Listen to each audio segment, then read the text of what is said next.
to A Shot of Facts. This is your girl, Deja Renee, and this episode is a shot of adulthood with Aleshia Nunnally, who is a writer, travel blogger, and podcast host who shares her adulting experience of life after graduating college, traveling, job searching, and much more.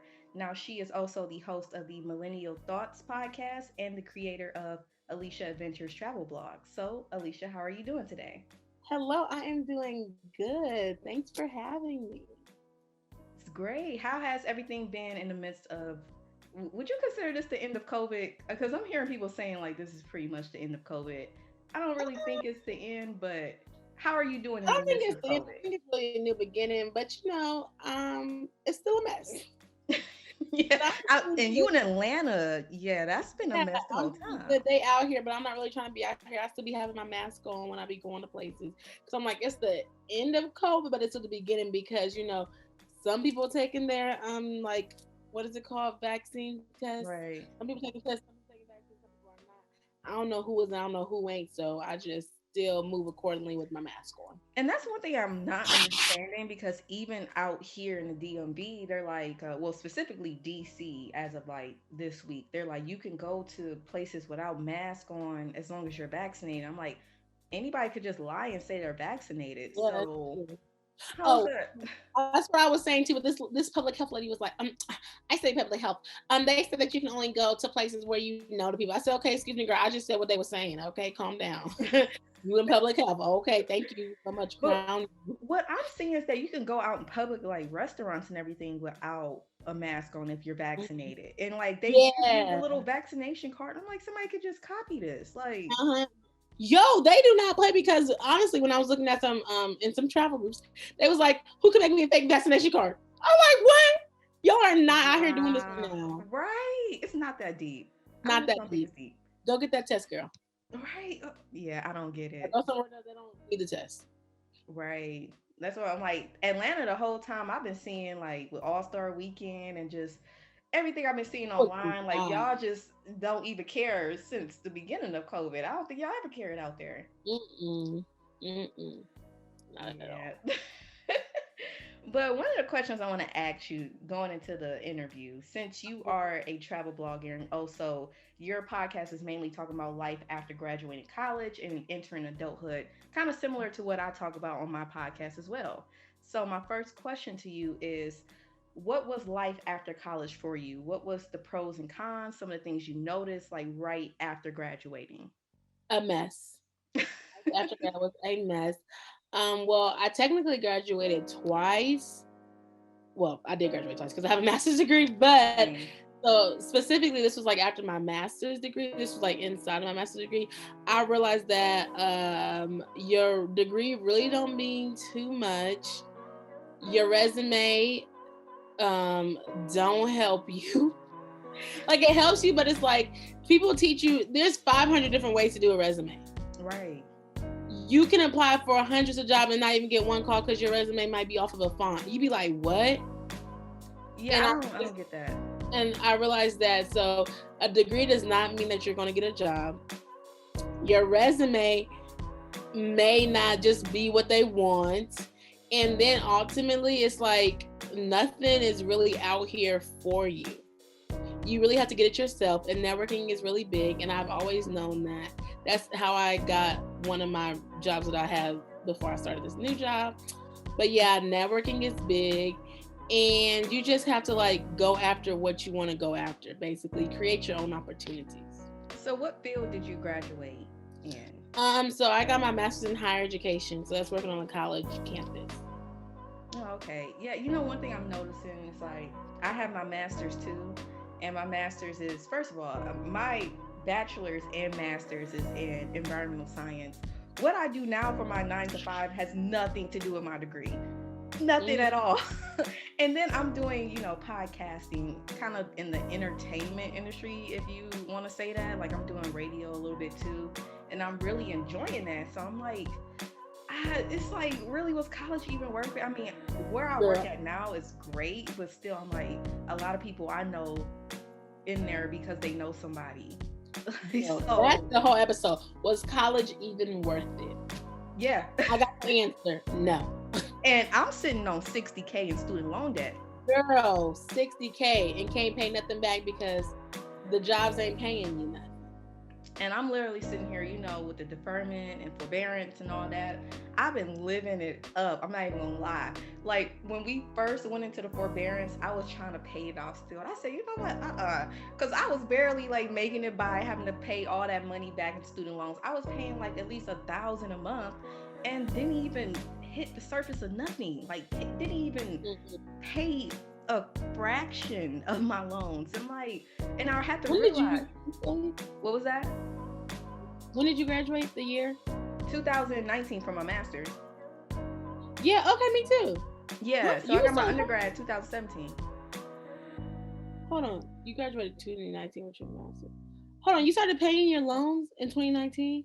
Like right after, 6 months after I graduated. Oh, yeah, no man. I didn't even pay. I graduated 2019 too. That's what I was asking. I let that 6 months right, and then the pandemic happened. No, see. Okay, so I graduated in May of 2019. So August. That's November. So maybe I asked for a deferment. You and just then made me realize something. I wasn't even paying that long, but it felt like I was paying so much. When did you graduate, girl? Paying so much though. I didn't pay $1. I didn't pay the cent. But that's because I asked for I guess the forbearance or whatever. I asked for deferment, and that was another 6 months, and then that was February, March, and so then that's when the COVID happened. And they pushed it 6 months back, whatever, May, October, and I'm just like, keep pushing it back. Okay, right. push it. Last time I checked, I know it said, Biden said that it was going to come back in like September. That's what I seen, that we had to start paying. He better, before it come back in, he better take off that 10,000. Right, something. Help me, please. Come on. Okay. You need to take all of it away. But if you're just gonna give 10,000, I guess. Yeah, that's a whole nother story about how people are signing off their life at 18 and 19 and just getting money. That's really fake, because it's not fake, because money is fake. Beyond popular belief, money is fake. So that's a whole nother story. So why are we borrowing this fake money? And that's one thing I want, because it's funny and it's kind of sad, but like in the US, in America, I can't speak for other countries, but it's like people turn 17, 18 years old and they're like, hey, get thousands of dollars to go to college, but you won't give us that much money to buy a house at 18. Okay, because they don't really want you to level up. They want you to stay in debt so that you can pay back. That's exactly why they're going to give you no loan to get the house. And that's why financial literacy is such a huge thing that needs to be discussed in our communities and our families beforehand. Because one thing, like, love my parents, love y'all. Okay, no shade to y'all. But my mom, like, once I was looking at, I only got like a little bit of money from Tuskegee. Like, I thought I had got like a good little scholarship. It was not a full ride, and I still owed a whole bunch. Clearly, if I got 60K in student loans. And my mom was like, just get the loan. Everybody has to take a loan out at one point.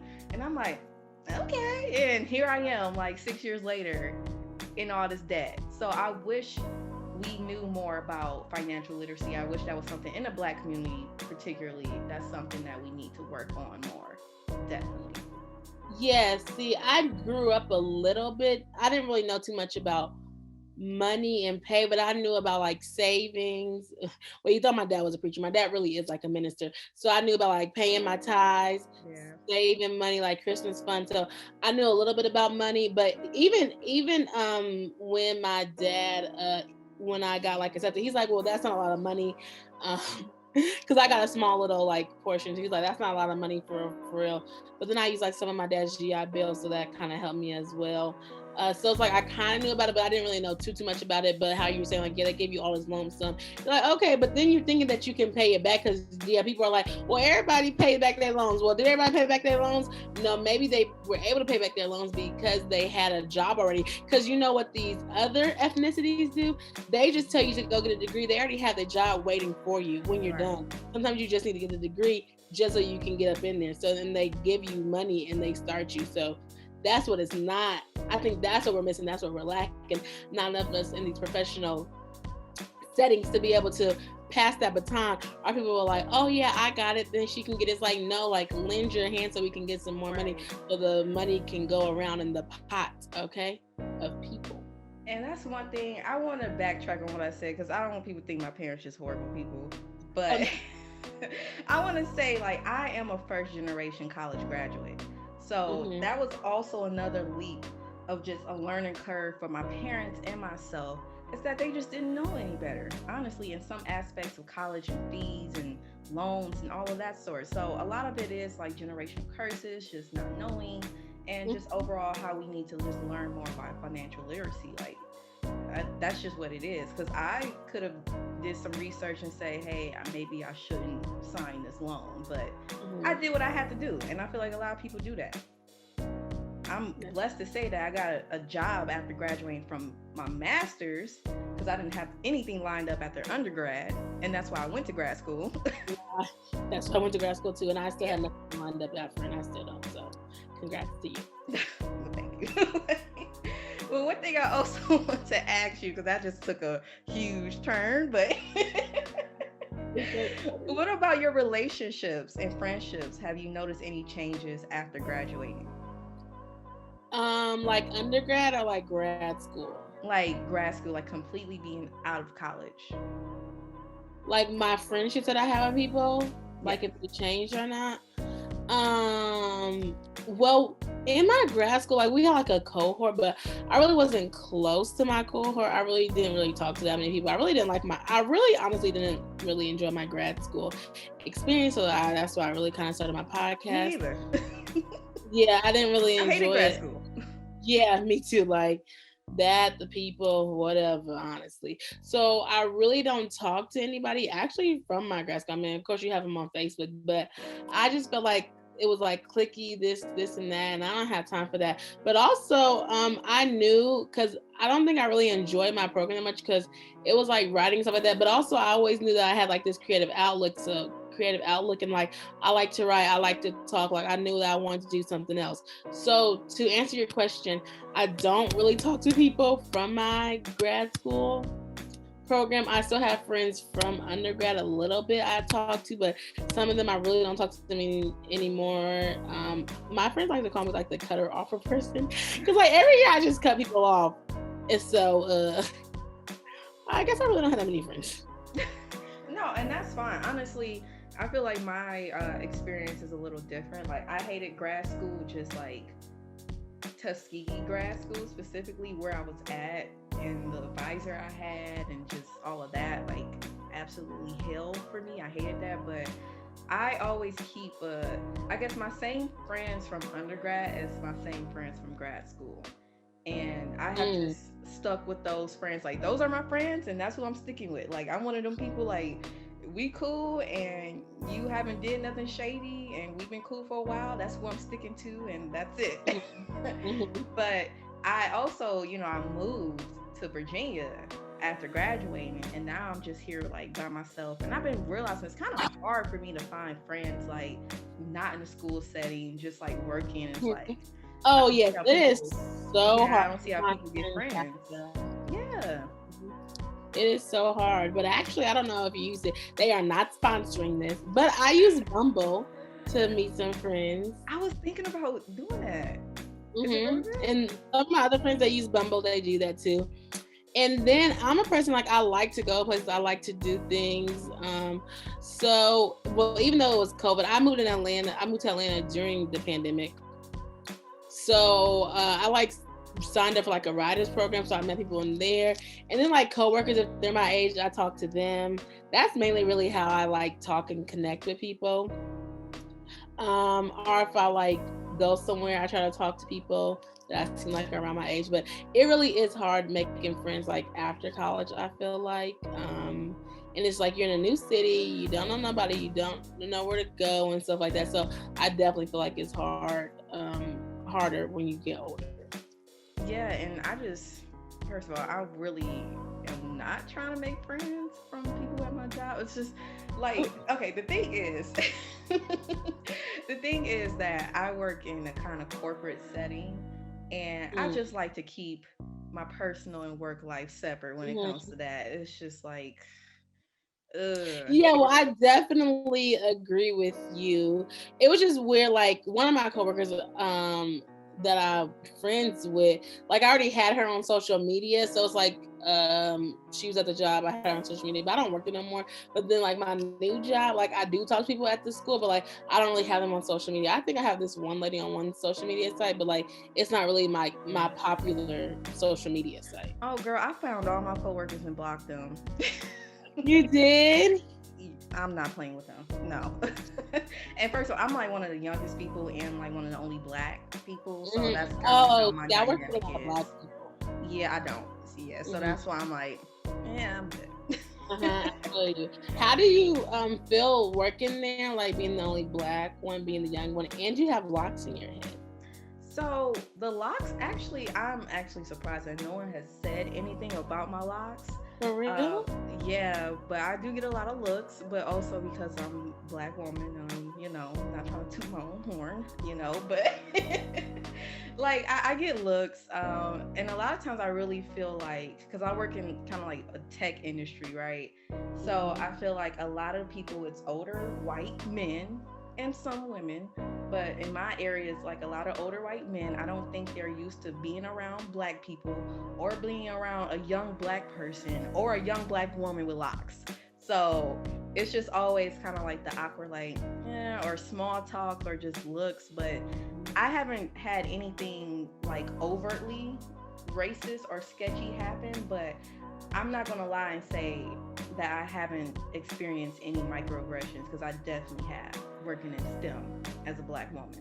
Like, Yes, them, honey. That's what I'm talking about. I cannot do it, but yes. yeah, and that's why, like, once I graduated, I felt really idle, just not doing anything, because I'm used to just always being in school and like being in that new environment. Coming from an HBCU, like I talked about this in my other episodes, but it was kind of hard for me to transition from HBCU, around black people all day, every day. I could do Mhm. whatever I want. Like, yeah, grad school was challenging, but I still had freedom. If I wanted to just get up and go travel and go on a trip somewhere, I can do it. But now I gotta like request time off and shit. Like that took me a long time to get used to. I'm like, bro, like I can't just leave when I want to. I don't like that. Yeah, it's like college freedom is like so cool. It's like different Yeah. than high freedom, and I feel like I have the opposite because I've been to PWIs all the time, all the time, all the time.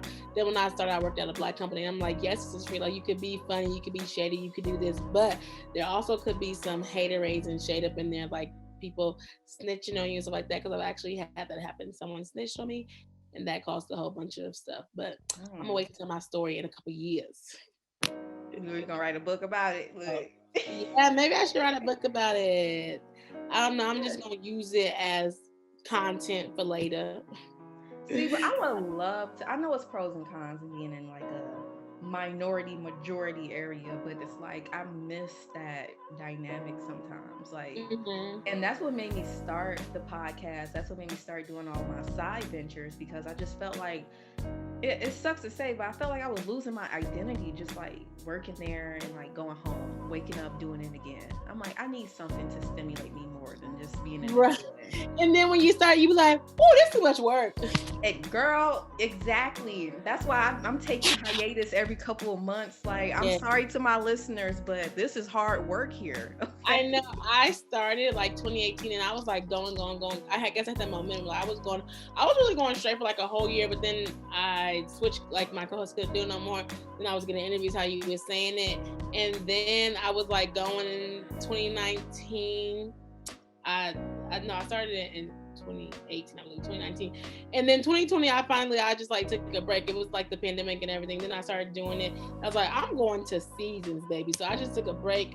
I just started doing seasons, and now I just started doing seasons up until now. And I'm gonna keep on doing it until somebody thinks Yeah. I'll start doing it. Really. Okay. Because I definitely started doing the seasons too, which I'm still in the season. I'm like, oh, I need a break from the season, but Okay, let me tell you. I'm trying. I'm trying to be consistent, because I know I hopefully, I feel like my hard work will be paid off soon. But Mhm. it takes work. Like that's why a lot of people, after I put out my podcast and stuff and I've been networking, I know people like friends and people I grew up with ask me like, "Oh, I want to start a podcast, and what's some advice?" And I'm like, I want you to know, like after that first month, you realize you got to keep going. Then it's like, Mm-hmm. I'm kind of tired of doing this. Definitely, definitely. Yes. Yeah, but one thing, since I want to talk about kind of entrepreneurship now, Mm-hmm. and since you are an entrepreneur, you're a podcast host, you own a travel blog, I want to ask you how or what is your opinion about finding your niche market of entrepreneurship? Yes, that was interesting that you said that. I seen that question, and I feel like I kind of fell into my niche. I don't really feel like I found it. That's why I don't really know if I'm in the right niche Mm, sometimes. But growing up, well, I'm a military child, so I travel. That's what I do. I studied abroad. And I'm real big on like representation because I grew up like in the white environment. Like, so I was moving around, but I was always white people. When I went to a military school, that's when I really found out black people. When I went to my undergrad, that's when I found more black people. So when you say like finding my niche, I just traveled. I studied abroad. People would ask me about me studying abroad. So then I looked when I studied abroad in Panama, and then I studied abroad in Trinidad and Tobago. I was looking online for like maybe some travel blogs or something like that. I didn't really see that many like black women like me traveling. yeah, Um, but I did see some like black travel bloggers, you know, like the people who be having like the Weebly's and the Wix and stuff like that. Some yeah. people in my school had it. And so I was like, well, I like to write. I know I like to share my story. So I didn't see that many people. So I kind of just fell into travel blogging, and I just started just like writing about me studying abroad, writing about me going on trips. And then I started my Instagram, and it was like Alieshia's Adventures. So that's how I came into it. I just started sharing about my travels. Um, and then, I mean, in grad school, I kept traveling. But then I realized, like, I had a moment. I was like, but is this really what I want to do? Be in grad school doing this, like, no. Am I burnt out of school? Like, I want to take a break. Like, is this really what I want to do? Whatever. So then that's how I started my podcast, and I started talking about like being burnt out, self-care, like changing your mindset, like how to be an entrepreneur. I didn't even know that I was really even doing media. I really didn't know what media was in a sense, but I always knew I wanted to be a talk show host, and I knew I liked to write. I never really knew what a content creator was. It's becoming more popular over the years. So I really kind of just fell into my niche like that, like blogging, because I like to write, I like to talk. And so honestly, I took a social media break and I started listening to podcasts. And I was like, I could do this because like it was about adulting. I don't know if you listen to them, but it's called Jade and Kia. They have a podcast, but they were like 30 in adulting. So they're talking about like, well, they talking about bills, you know, they have kids, Right. and she had her PhD. And I was like, well, where is like the 20-year-olds that are in like grad school, like just graduated and still trying to figure it out? So I was like, okay, well, let me start a podcast for that. And so I kind of fell into my niche within my life circumstances. See, I like that you said you fell into it because I kind of feel like the same way for me, which I don't know, it's kind of weird for me because I could say that I thought about doing a podcast for a long time. Like I Mm, thought about it during grad school, but I was just so bogged down with work from grad school, and then I graduated, and then I just had a period of just me, I guess, trying to find myself again.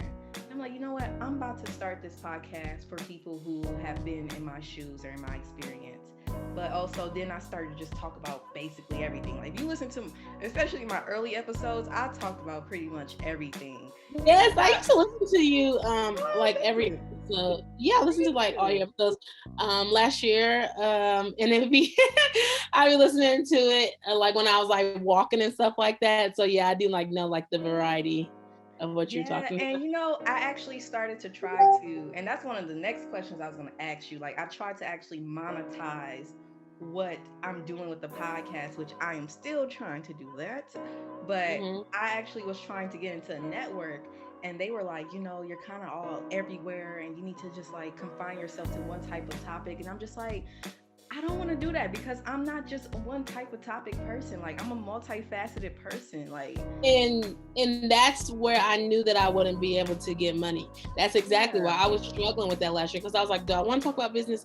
No, I don't want to talk about business. I want to talk about millennials. Millennials are multifaceted. I don't want to stick to, I'm thinking about just doing a travel podcast all about travels, like get sponsorships, but that is when I knew that I would have to take a different route.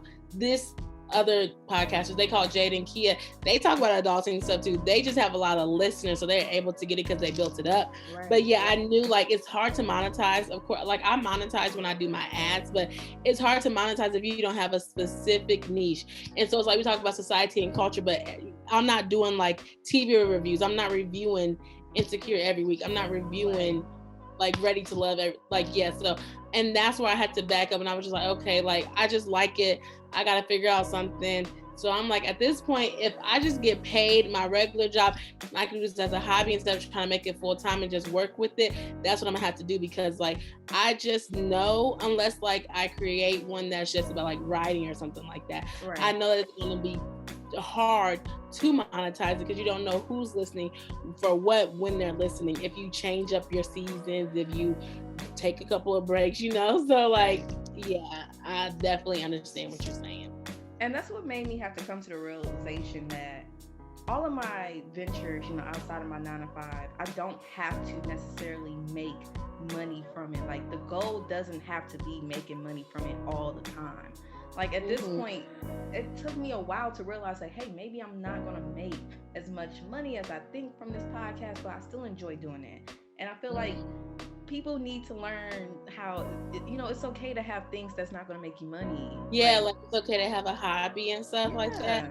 And I definitely do agree with you on that. Like, it is okay to have a hobby. Like, a podcast could be a hobby. But when it takes a lot of work and you're like, okay, I'm doing this, and like you see other people doing it, you be like, dang, what? Like blogging, like YouTube, like that takes a lot of work. Yeah. And so you see people who do it and you're like, dang, I wish I could get paid for this because I love doing it. But then there's also that catch-22 too, because it's like you got to do more when people ask for it and all this and that. So I'm like, oh, I don't mean on nobody's time. So I definitely agree with you in that. And like, yeah, it's just a hobby, because I wanted to have like a network, and I was like, okay, I want to have a network. I want to like put it out there with my podcast. And then this girl's like, she's like, well, why do you want to monetize it? Well, I'm like, I want to help other creators. Like, how Issa Rae put them people on. Like, I want to put millennials on because I feel like they don't get put on as much. But then she's like, well, why don't you just like have a hobby? Like, you don't have to turn everything into it. But I'm like, that is true, but if I can get one thing and I can turn it into that can work, then I can do hobbies like reading. I don't want to be like transcriber. Like, I like to read. That's my hobby. Like, if I like to skate, I want to skate. I ain't gonna be here okay, so come on, take some skating lessons with me. That's not what I'm doing. Yeah, I feel you. Like, so my thing is like, this is my thing.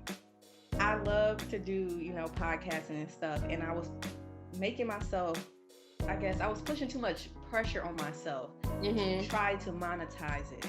And now I'm at the point where I'm just going to be consistent and do it because I like it. And hopefully, eventually, I will start monetizing. But I'm not going to put like such a huge deadline. Like, hey, if I don't get monetized by August of 2021, I'm going to stop doing it. Like, I put myself in that pressure like the first year, and now that ShotOfFacts is a year old, like I'm surprised that I kept this up a whole year. Okay, right. Like, grateful for the wins, because a year's a long time. It is, despite the hiatus, despite the getting tired of doing it, I'm just proud of myself for staying in something that I started, because it's a lot of times that I started so many like little business ventures where after like a month or two I just like forgot about it. So I go to say that yes, I would like to get monetization, yes, I would like to get money out of this hobby, but I'm learning how to just enjoy the moment. And I think that's one thing that millennials need to really coin and realize too at the same time, because this work hard, no sleep, 24-hour grind lifestyle, like that's debilitating. Yeah, it's debilitating after a while. Yeah, because I be sleeping. I mean, I say it sometimes, but I be sleeping for real. But I think I understand what you're saying. I think the only I feel like it's pressure on ourselves, because it's like we do not want a 9 to 5. We want to work and create what we want to do. So we work so hard and we want to do it. We want to make it work because we do not want to work for nobody else. And I think that's where that mentality is coming from. And it's like, oh my gosh, I want to work for myself. I could do this if I work, I can get this here, I can get that here. And so I feel like within that is like the pressure that we are seeing. It's like, okay, you want to be a creative. You don't want to work a 9 to 5. Let me work hard on this. Let me grind on this. Let me see if I can get this to this next level. Let me make money on this because this is something that I love to do. Yeah. I feel like that's like the misconception, but I'm right there with you. Like, this is a hobby. I like to do it. I like to talk. And maybe one day I'm like, hold on, maybe if it don't get me monetized, or maybe it can get me paid. Maybe I can become a talk show host because they heard me on here. So maybe it will work out in the long run. If anybody hears that, I want to be a talk show host. Right, Like, put it maybe out into existence, okay? maybe it can work out in the long run, even though it's not working out being monetized now. So I do see what you're saying. And so we literally are creating our own opportunities. Yes, we're not getting monetized from it, but we ultimately want to do something else, or we want to do something with it. So, and this is honestly part of like doing the work. They say you got to do the work and stuff like that. And they do say consistency is good. Which I mean, I agree that consistency is good, but that doesn't mean that you're going to get paid just because you're consistent. Right. Yeah, that's something I'm learning the hard way. But one thing too I want to know is that for the listeners who are trying to get into, I guess you would say we're in the entertainment industry. Would you consider us an entertainment industry in a way? I would say more media. I don't really media entertainment, but I would say media. Mm-hmm. Media. Okay, yeah, I say media because I was like, what industry is this? But yeah, people who are trying to get into this type of industry, like, I definitely feel like people should start working on like themselves as a brand too, because in addition of the podcast, like I, volunteer and work on a radio show, and I'm like, interviewing on other podcasts and meeting people and networking. So I'm not gonna say all of this work is like without any type of return, because I have met great people. I have been on different, episodes and like opened the doors for other opportunities for me. And I'm grateful for that. That's cool. My friends are like, you should do radio. You should do radio. Girl who waking up at 6 o'clock in the morning. So what I'm doing now is, so actually, a person that I interviewed, Janice McLean-Deloach, shout out to her. She's actually a radio host on Radio 1 in Baltimore, and she has a segment from like just 4:30 to 5. She talks about business and entrepreneurship with minority women. And so she wanted a millennial to go on the show and try to like highlight millennial entrepreneurs. And my segment is only 10-15 minutes, but we work together. I'm on live radio and it's fun. And do you go there? No, it's all like via phone and Zoom. So, and it's actually funny because I have yet to meet her in person. Oh. Yeah, it's just hilarious to me. But we are also working on like a award show that's going to be in DC next month, and like I'm finally going to meet her in person. But it's like I've been working for her for almost a year and have yet to meet her in person, like only virtually. So I met some cool people virtually, like just like you. If I'm ever back in Atlanta, because hopefully, look, Tuskegee homecoming October, I will be in that area. I'm going to Atlanta probably to a party or something. I will hit you. Yes, definitely. Yeah, that's what I would like to. I was going to say too. I really didn't know too much about podcasting even when I even started. So I just like kind of just what they say, do your research to see what it is, where it's going. And that's really how I kind of started. But I'm a sliding to the DMs. I think that's how I found you, or you found me. I don't really know, but what you're saying, like I found people, cool people. Like I was like, hey, I'd be like, hey, you want to co-host? Hey, do you want to be interviewed? Like on social media. So I actually have found some cool people on social media to talk to, and like we're still cool, I guess, social media friends to this day. I really don't, I mean, I travel, but I don't know where everybody's at.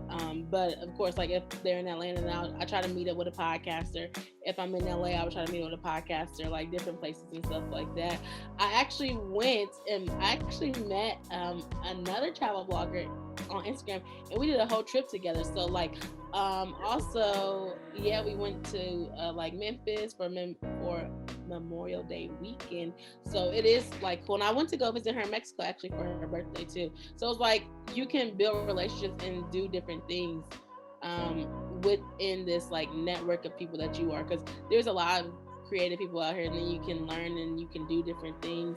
And so I definitely would say like if you're interested, just know what you want to do. Like, because there's so much in media. Like, there's radio, what you said, there's podcasting, there's blogging, there's YouTube, blogging, whatever. So it's just like, where do you see yourself? Some people are comfortable with being on camera. Some people aren't comfortable with being on camera. If you like to talk and you don't like to get dressed up, podcasting is for you, sis. Right. Okay. If you like to do the beauty, do the glam, YouTube maybe for you. Okay. If you like to just chill, lay down, just write, blogging maybe for you. So you kind of just got to figure out like what you are into, what your personality is, and you got to figure out what your craft is, even if you have to like always working on your craft. But you got to figure out like, are you good at writing? Are you good at talking? Are you good at like moving around? Are you good at editing? Okay. Because that is what everybody has to do.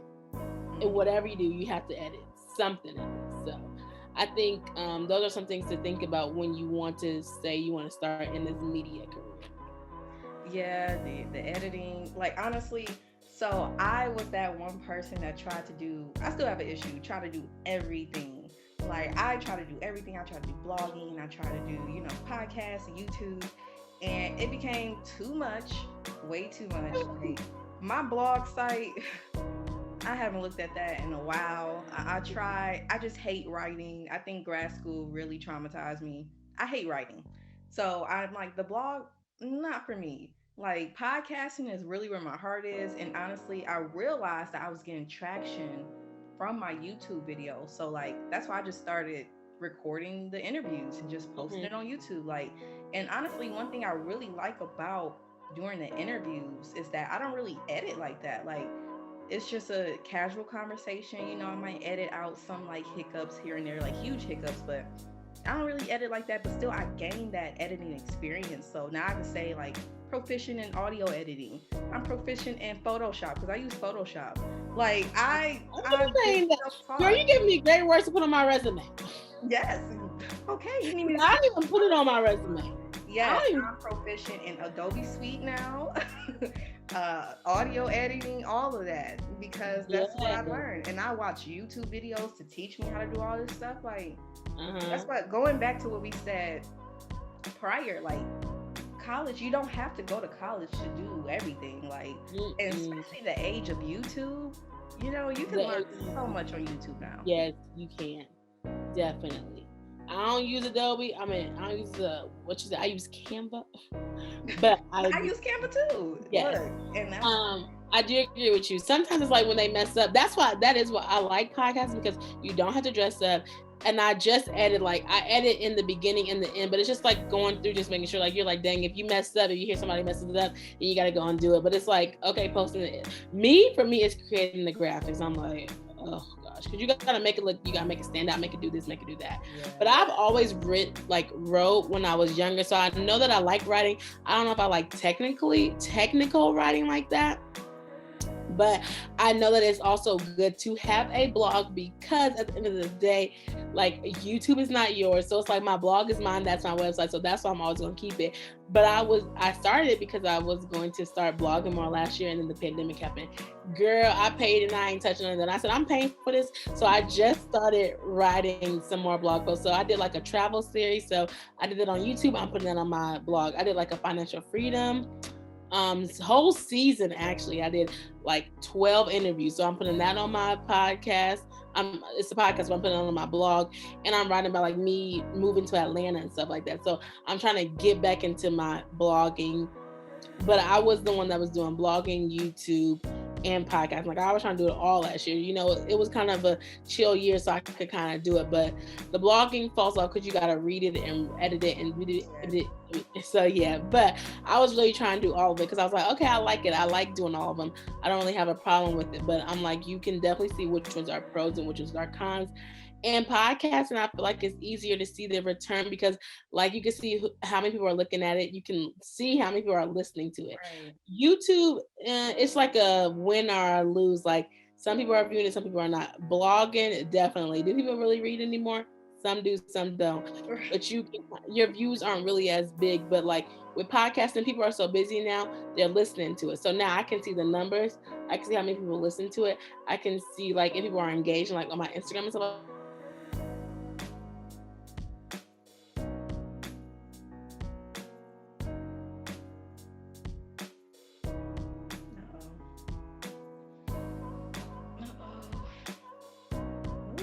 for a reason. I think you kind of it was kind of stuck right there. It's okay, I can edit it. It was kind of it was stuck for a little bit, but did you hear me? No, I didn't hear what you said. It looked like you were stuck. What was I talking about? The podcast? Like I think Was I saying the 3 different ones? Yeah, you were talking about the 3 different ones and like how you can see the metrics on podcasts. Oh, yeah, the metrics. So I was saying, okay. With podcasting, it's easier to see who's listening right then and there because like they tell you 1, 2, 3, 4, like 100, whatever. I was saying that's easier, so it's quicker. It's like not instant gratification, but it kind of is instant gratification. Right. Whereas YouTube, you can blow over overnight, you can blow over a year, you can kind of see the views, but if people don't comment, people are always like, I see your YouTube video.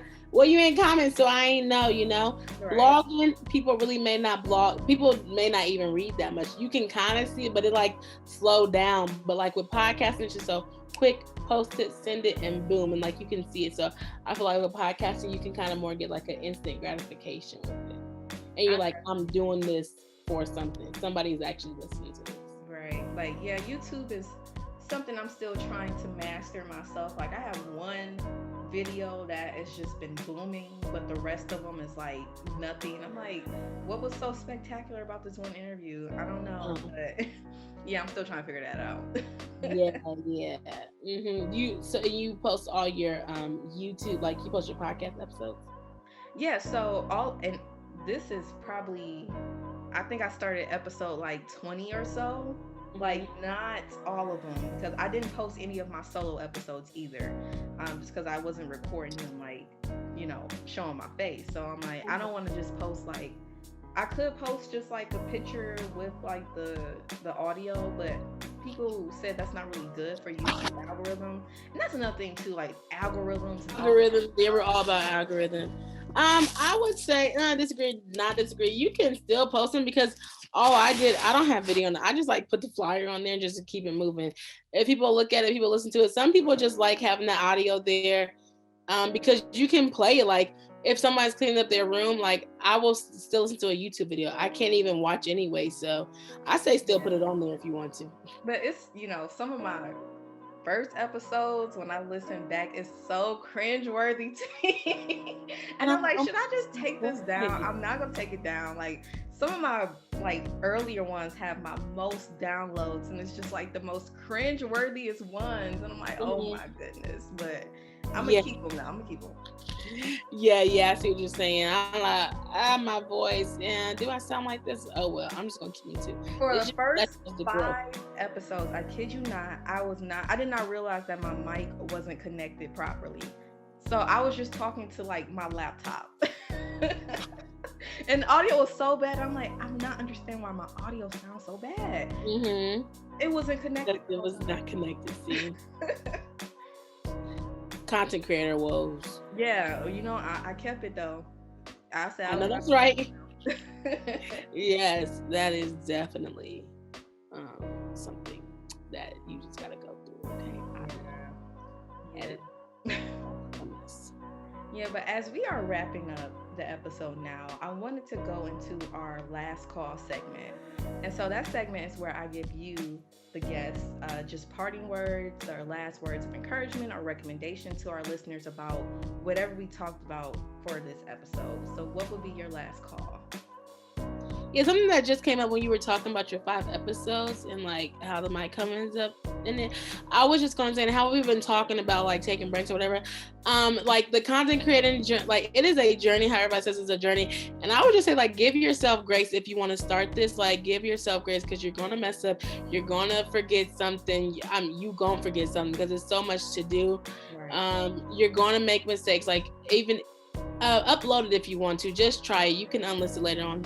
YouTube, try it, just start it out, like take your time with it, but just like give yourself grace if you want to take a break because it is a lot of hard work. There's a lot of things that you may not know what to do, and so honestly that would be my word. Just give yourself grace, know that you're going to make mistakes and you're going to be able to grow over time when you get on this content creator journey.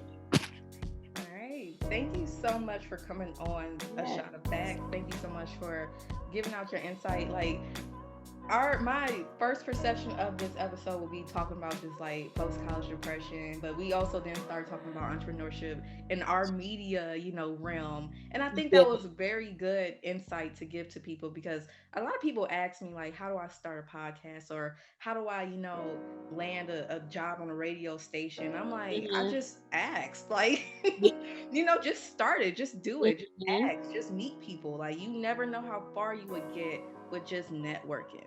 Like, and Yeah. one thing I want to say for the people, that's in college, like, having a degree, that's what gets your resume looked at pertaining to whatever you're trying to apply to. And that's only pertaining to, depending on where you're applying to. But Like for 10%. real, who that gets you way farther in this day and age. Like, I hate to break it to you, but that's true. Yes, who you know. So if you are in college, I need you to know everybody. Right. I need you to do like internships. Make sure they try and do a lot of unpaid internships now. They need to be paid internships. I just posted. That's why it's crazy and it makes me so mad. They want to do master's degree, start off $15. They want to put Excuse me? unpaid internships out here. Like people are not living for free. Right. It's really frustrating out here. So if you can get an internship that is paid, that is great. People are racking up on social media. So if you are good in social media, I would say go that route, create something, and just like be boss out here. Okay. That's what you have to do, honestly. Like, Because fact. it is crazy. It is wild out here. Okay. Yes. Now, and where can we find you? Your social media? Where can we listen to the Millennial Thoughts podcast and access your travel blog? Yes. So if you want to listen to more of these adulting woes, you can go to any of your like streaming podcasts that you listen to on there. And it is Millennial Thoughts, 2 L's, 2 N's. On Instagram, it's Millennial Thoughts Pod. And my travel blog is Alieshia's Adventures. I post on Fridays like Financial Freedom Podcast. I post Travel Tuesdays like tips and stuff like that. And then my Instagram is Alieshia's Adventures, and it's ALIESHIAS Adventures. And if you're in the Atlanta area, let me know because we can, chop it up, get some brunch or something, go somewhere. If you're in that area, hit me up on Instagram. All right, guys, you heard it. I will make sure to add all of Alicia's information in the show notes. Please make sure to like, rate, review, subscribe, tell a friend to tell a friend about A Shot of Facts and Millennial Thoughts and Alieshia Adventures. Okay, support small Black businesses, because this is a business. Please support. Yes. And I will talk to you guys later. Peace.